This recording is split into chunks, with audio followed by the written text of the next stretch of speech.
Welcome to episode 165 of the Quest Lore series, Death on the Isle. To start this quest, you must have completed Children of the Sun. Patsy the actor invites you to a fancy party with some of Aldrin's wealthiest citizens at Villa Lesens. The owner of the villa is a patron of the arts, and tonight he's showing his new play. Travelling with Patsy is Adala, who looks after his bag. What Patsy needs you to do is be a butler, but he does not have a butler costume in his bag, so Adala suggests that you get one by stealing it from the house nearby. When no guards are looking, you sneak through the window and take the outfit from the wardrobe, although you are suspicious of how Adala knew that there was a butler outfit available in the first place. Anyway, you now have to help get Patsy's bag inside. You'll have to use the staff entrance, whereas Patsy is going to use the main entrance. There's a strict policy of always wearing your butler outfit and mask. This keeps the butlers anonymous, and you're also prohibited to take any items in or out of the villa. You are to introduce yourself to the host and other guests, and share their names with Patsy so that he fits in a little better. You meet Konstantinos, who's the host, and is on the lookout for talent, including actors.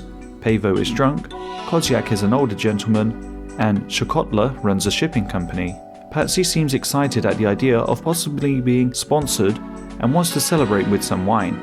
So he asks you to go into the cellar and find some Principum Red, because this specific wine hasn't been produced in a long time.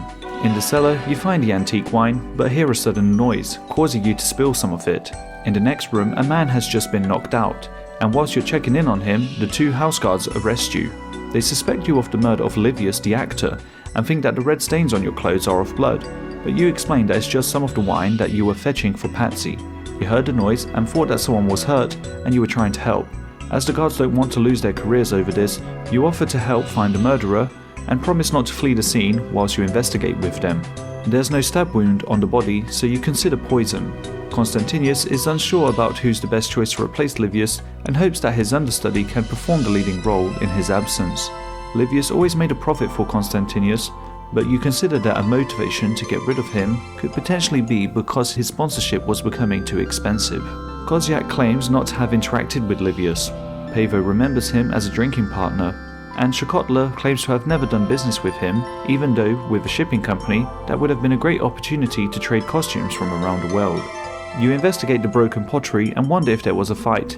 Then you search a small box with wine labels and also investigate a broken stool, which you presume would have been broken recently. The jug of wine that was near the stairs earlier has been tucked in the corner, so you think that someone is trying to hide it.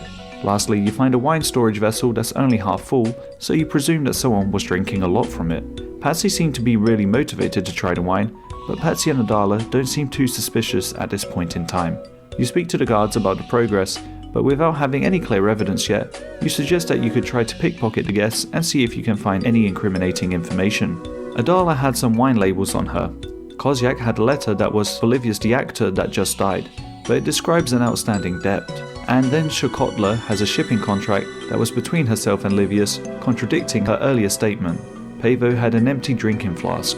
Now you suggest putting pressure on them by throwing some accusations to see if anyone will break, so everyone is gathered upstairs. As drinking partners, it would be quite easy to poison Livius's drink. You also present the outstanding quantity of money that Livius owed Koziak, but he says he only wanted to put some pressure on him, not to kill him. You show the shipping contract, but altogether, it's not too suspicious. Adala doesn't admit to knowing anything about the wine cellar, but you show the wine labels that were on her, so you accuse her. Her plan was to steal the wine and sell it because of how expensive it is, and so Adala was actually using Patsy to get in. But she doesn't admit to murdering Livius, so she starts fighting you. Afterwards, she is escorted by the guards to a cell. Konstantinos wants the play to continue with the understudy and thinks that you'll still be able to find the murderer in the meantime.